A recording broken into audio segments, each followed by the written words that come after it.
Salam qrup əhli. Dünənki məsələ ilə bağlı istəyirəm video çəkim sizə.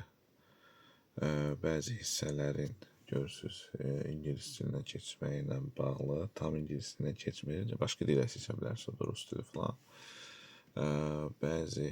Bir də saatın dəyişməyi. Saat məndə Çin dilindədir, saatda Çindəki saat qalmışdı. Burada ulduz DS 888 yığırsınız, telefon yerində DS vurursunuz. Burada parol fix bir parol deyil. Parol dinamikdir, dəyişir. O necə dəyişir? 0813'dür saat hal-hazırda. 13'ün biri bir dəqiqə, indi yığım. 13'ün biri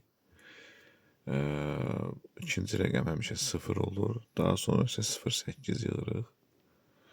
Gördüğünüz için böyle bir ekran karşılayır bizi. Burada her şeyi demək olar ki Çin dilindədir. G sensorun altında.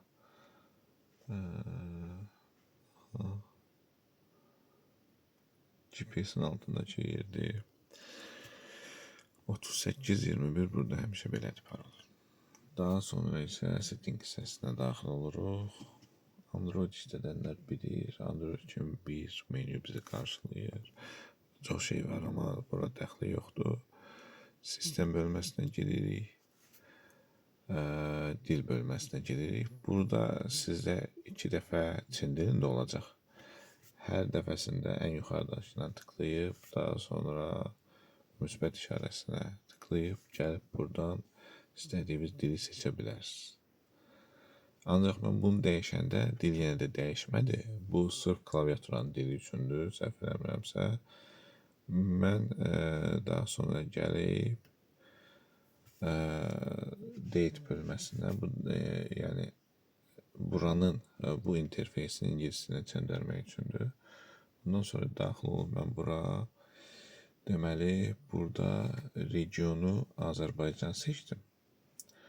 Daha sonra isə set time'dan manuel olaraq tarixi də dəyişdim. Tarix də dəyişmişdi çünki mən biraz axşam vaxt elədim. İçindən saat fərqimiz olduğu üçün.